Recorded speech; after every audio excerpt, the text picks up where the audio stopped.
Hello students, welcome to knowledge etude maths. आज हम solve करने जा रहे हैं class 10th R S. Agarwal new edition chapter 3 linear equations in two variables से एक्सरसाइज 3A का क्वेश्चन नंबर 1। क्वेश्चन 1 में हमसे कहा गया है कि जो इक्वेशंस आपको दी गई हैं इन्हें आपको ग्राफिकली सॉल्व करना है, यानी आपको ग्राफ बनाकर इन्हें सॉल्व करना है। सबसे पहले ये चेक करते हैं कि इनकी जो इक्वेशन है वो किस टाइप की होगी। मींस यहाँ पर A1/A2 का जो रेशियो है वो क्या B1/B2 के इक्वल आ रहा है या फिर कोई और आपके टर्म्स बन रहे हैं। क्योंकि अगर ये आपस में इक्वल आते हैं आपके C1 C2 सब कुछ, तो आपका जो भी सॉल्यूशन आएगा वो आपके इनफाइनाइट सॉल्यूशन होंगे। और अगर A1 और A2 का रेशियो ही आपस में बराबर नहीं है सो इस कंडीशन में आपके सिर्फ वन सॉल्यूशन आएंगे। तो हमें ये देखना है कि एक सॉल्यूशन है या इनफाइनाइट या फिर नो सॉल्यूशन की कंडीशन है, क्या है ये चेक करना है। सबसे पहले देखते हैं, ये आपका A1 है, ये A2 है, ये B1 है, ये B2 है, ये C1 है, ये C2 है। यहाँ पे आपका A1 की वैल्यू है आपकी 2 और B1 की वैल्यू है 1 और आपका जो C1 है मतलब A1 की वैल्यू है 2 और A2 की वैल्यू है 1। क्योंकि इसमें आपका कोई भी वेरिएबल नहीं है तो आप 1 मान के चलेंगे कोफिशिएंट, और यहाँ पर आपका 2 और -3 मतलब 3 और -2 दिया है। यहाँ पर आपका B1/B2 का रेशियो ये आ रहा है। इसका मतलब ये तो किसी भी कंडीशन में आपस में बराबर नहीं है। इसका मतलब होगा कि ये जो आपकी इक्वेशंस होंगी इसके पास सिर्फ एक ही सॉल्यूशन आएगा, ओनली वन सॉल्यूशन।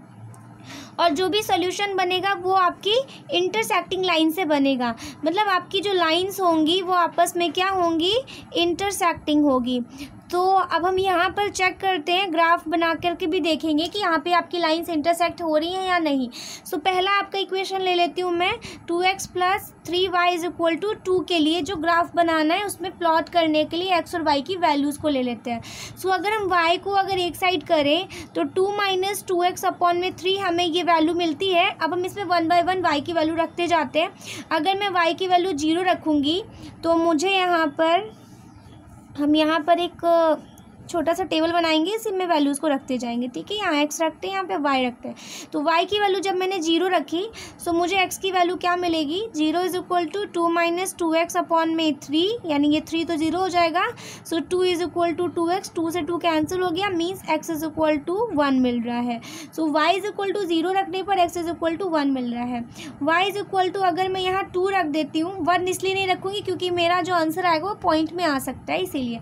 तो y अगर मैं 2 रखूँ तो 2 = 2 - 2x/3, इसे हम क्रॉस करेंगे। 6 - 2 = आपका हो जाएगा -2x। तो यहाँ पर आपका 4 = -2x होगा, 2 से 2 कैंसिल हो गया, तो x = -2 आ रहा है। इसलिए हमने यहाँ देखा कि y की वैल्यू 2 रखने पर x की वैल्यू -2 मिल रही है। तो अब हम -2 भी रख लेते हैं, चलिए। तो y की वैल्यू -2 रखूँगी तो यहाँ मुझे क्या मिलेगा, इधर मिलेगा आपका -6, क्रॉस करेंगे तो इधर आपका -2 है, इधर -2x है। मीन्स आपका -8 = -2x, माइनस से माइनस कैंसिल हो गया, 4, यानी आपका x = 4 ऑब्टेन होगा। यहाँ पर हम लिखेंगे कि जब मैंने y की वैल्यू -2 रखी है तो x = 4 मिल रहा है। आप इससे ज़्यादा वैल्यूज़ को भी रख सकते हैं, बट इतना काफ़ी है, आपका एग्ज़ाम के पर्पज़ से भी ये इजी रहेगा। सेकेंड आपका यहाँ पर दूसरी इक्वेशन है, ये तो आपकी क्या थी, फर्स्ट इक्वेशन थी। सेकेंड इक्वेशन ले लेती हूँ मैं, आपका x - 2y = 8 आपका दिया है। तो अगर फर्स्ट वाले में हमने y को ट्रांसफ़र किया था तो सेकेंड में भी हम y की वैल्यू एक साइड कर लेंगे। यहाँ पर क्या करेंगे, इसको इधर ले जाते हैं, इसको इधर ले आएंगे तो x - 8/2 हो जाएगा।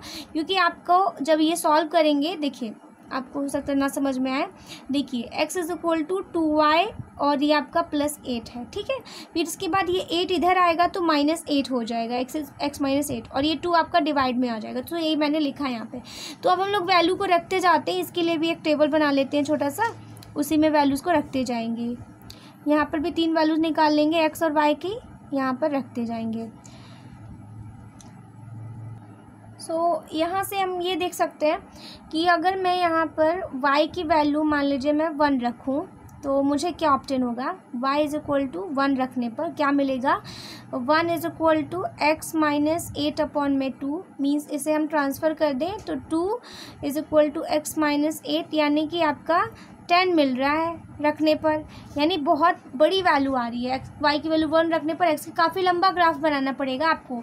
सो हम एक काम करते हैं, हम यहाँ पर वाई की वैल्यू 1 ना रख करके और छोटी वैल्यू रख लेते हैं। मतलब अगर हम 1 रख रहे हैं तब ये आपका 10 के इक्वल जा रहा है, तो अगर मैं प्लस में रखती जाऊँगी तो वैल्यूज़ तो बहुत बड़ी बड़ी आती जाएंगी। इसका मतलब मैं अगर वाई की वैल्यू ये ना रख के मैं वाई की वैल्यू यहाँ पर माइनस से स्टार्ट करती हूँ। मैं सबसे पहले -2 रख लेती हूँ। तो अगर मैं -2 रखूँगी तो मुझे क्या मिलेगा, y की वैल्यू -2 रखने पर x की वैल्यू मुझे मिलेगी, यहाँ से क्रॉस करेंगे -2, इधर हो जाएगा आपका 2, x -8 मीन्स -4, इधर आएगा आपका +8 इज इक्वल टू, यानी x इज इक्वल टू 4 मिल रहा है। जब मैंने y की वैल्यू -2 रखी है तो मुझे x की वैल्यू आपकी 4 ऑब्टेन हो रही है। तो आप देख सकते हैं कि बहुत डिफरेंस नहीं आ रहा है, ठीक ठाक है वैल्यू, लेकिन यहाँ पर आपका काफ़ी बड़ा ग्राफ बन जाएगा 1 और 10 का। दूसरी वैल्यू रख लेते हैं, y इज इक्वल टू, यहाँ पे मैं -3 रख लेती हूँ। तो y इज इक्वल टू -3 रखूँगी तो इधर आपका -3 है, इधर 2 है, इज इक्वल टू x -8, यानी आपका हो जाएगा 6 में से 8 को माइनस, यहाँ पे आप प्लस करेंगे तो 2 आ जाएगा। x इज इक्वल टू 2 आ गया, यानी y की वैल्यू -3 रखने पर x की वैल्यू 2 आ रही है।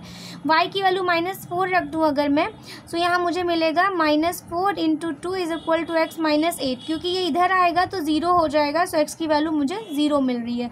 y की वैल्यू -4 रखने पर x की वैल्यू 0 ऑब्टेन हो रही है। इस तरह से आप देख सकते हैं कि ये आपका पूरा एक ग्राफ पेपर पे प्लॉट करना होगा। चलिए हम लोग ग्राफ पेपर पे इसे प्लॉट कर लेते हैं। तो सबसे पहले हम क्या करते हैं, ग्राफ पेपर पे प्लॉट करने के लिए हम जो इक्वेशंस हमने लिखी थी, एक तो हमारी ये वैल्यूज़ आई थी फर्स्ट इक्वेशन के लिए और दूसरी हमारी ये आई थी सेकेंड इक्वेशंस के लिए। इसके लिए हम पहले ग्राफ पेपर पे प्लॉट करने के लिए हम यहाँ पे एक्स और वाई एक्सेस बना लेते हैं। तो हम देखते हैं कि एक्स और वाई एक्सेस कहाँ तक जा सकता है। हम देख रहे हैं 4 और -4, और इधर आपके वाई एक्सेस पे 3 तक जा सकता है। तो हम यहाँ पे 4 का चारों तरफ से ग्राफ प्लॉट कर लेते हैं। हम इस तरह से ग्राफ प्लॉट कर लेते हैं। देखिए मैंने एक लाइन ड्रॉ कर लिया है, आपको पता है ये आपका क्या होता है, वाई एक्सेस होता है, और इधर आपका क्या होता है -y मीन्स y, इधर आपका y डैश होता है, मतलब इधर की जो वैल्यूज़ होती है वो माइनस में होती है। इधर आपका x होता है और इधर आपका क्या होता है, और थोड़ा सा आगे तक ले जाते हैं, इधर आपका होता है x डैश। ओके, ये आपका माइनस की वैल्यूज़ के लिए, इधर आपके प्लस की वैल्यूज़ के लिए होते हैं ये। अब यहाँ पे हम क्या करेंगे, आपका ये 0 0 होता है, तो अब हम यहाँ पे लिख लेते हैं 1 2 3 4, इधर आपका -1 -2 -3 -4, इधर +1 2 3 4, चलिए 5 तक ले लेते हैं, इधर 1 2 3 4 5। हम यहाँ लिख भी लेते हैं इस चीज़ को। इस तरह से हम इसे प्लॉट कर लिए हैं।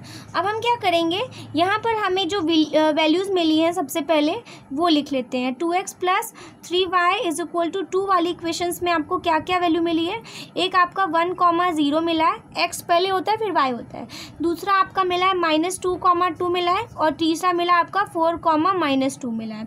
दूसरी इक्वेशन आपकी क्या थी, आपकी है x - 2y is equal to 8 है। इसमें क्या क्या मिला है आपका मिला है 4, -2, फिर दूसरा मिला है आपका 2, -3, फिर आपका तीसरा मिला है 0, -4। ठीक है, x और y होता है आपका। प्लॉट करते हैं यहाँ पे सबसे पहले 1, 0। तो 1 कहाँ है आपका, x एक्सिस के लिए, 0 आपका यहाँ पर होगा। ठीक है, आपका 0 ये होता है। x एक्सिस में 1 ये हो गया, 0 हो गया, तो 1, 0 तो आपका यहीं कहीं होगा इस जगह पे।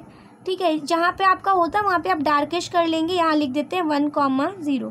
फिर आपका -2 और 2 है, तो -2 आपका x में ये है और y का +2 यहाँ पर है, इस जगह पे आपका कहीं प्लॉट होगा। देखिए ये आपका जा रहा है ये वैल्यू और ये वाली वैल्यू, ये दोनों वैल्यूज़ जहाँ पर मीट करेंगी यहीं पे तो आपका बनेगा -2, 2, क्योंकि आपका x आपका क्या है, माइनस में है, जबकि y आपका प्लस में है। ठीक, अब आपका यहाँ पर x क्या है, +4 है, और y आपका -2 वाला है, मीन्स आपका जो ग्राफ बनेगा यहाँ कहीं बनेगा इस जगह पे। देखिए -2 के लिए ये वाली लाइन है और +4 के लिए ये वाली लाइन है, तो +4 x के लिए है, -2 उसके लिए है। तो ये हो गया 4, -2। तो 4, -2 हमने ये वाला बना लिया। तो इसके लिए हम एक काम करते हैं, सबसे पहले हम इसके लिए लाइन ड्रॉ कर लेते हैं, जो हमारी स्ट्रेट लाइन जाएंगी इसके लिए हम ऐसे करके सीधा सीधा ड्रॉ कर लेते हैं।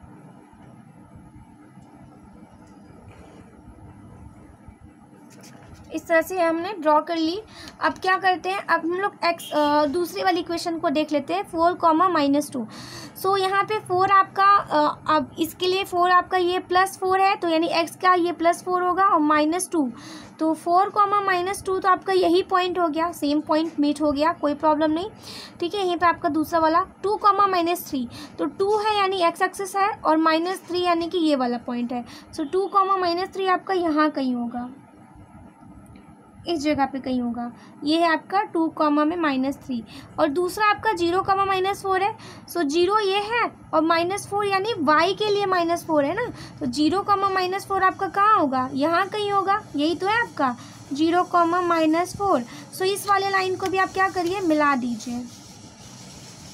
फिर इसे आप कैसे प्लॉट करेंगे, कुछ इस टाइप से मिलाएंगे ऐसे करके। तो आप देख सकते हैं यहाँ पे आपकी लाइन कहाँ इंटरसेक्ट कर रही है। आपकी जो लाइन है वो किस जगह पे इंटरसेक्ट कर रही है, ये वाली जो है आपकी इस जगह पे इंटरसेक्ट कर रही है ना, इस जगह पे। ठीक है, तो ये आपका जहाँ पर इंटरसेक्टिंग हो रहा है वही आपका क्या होगा, आंसर होगा। सो यही आपका क्या है, सी पॉइंट जो है यही आपका आंसर। अगर आप इसे ए बी सी कुछ भी मान लीजिए, आप मान लीजिए इसे ए पॉइंट है और यही वो पॉइंट है जहाँ पर ये दोनों आपस में इंटरसेक्टिंग हो रही है और यही आपका क्या है, 1 सोल्यूशन है। So this is your answer. हमारा यही एक 1 सोल्यूशन है जहाँ पर x की वैल्यू आ गई है 4 और y की वैल्यू आ गई है -2। तो ये जो 4 और -2 वैल्यूज़ आई हैं आपकी, ये दोनों इक्वेशंस के लिए होंगी। तो इस तरह से आपका ये वो वैल्यू है जहाँ पर दोनों वैल्यू, जहाँ पर ये वेरिएबल्स को पुट करेंगे तो इक्वेशन सेटिस्फाई हो जाएंगी। सो ये आपका है सॉल्यूशन। तो ये वाली जो लाइन है आपकी, इसे आप लिख सकते हैं कि आपने इसको लिखा है 2x + 3y = 2 के लिए है, और जो ये वाली लाइन है वो है आपका x - 2y = 8 के लिए। सो ये था आपका सॉल्यूशन। आई होप आप समझ गए होंगे, ये आपका पॉइंट है जहाँ पे प्लॉट किया गया। तो इस वीडियो में बस इतना ही। Thank you so much for watching.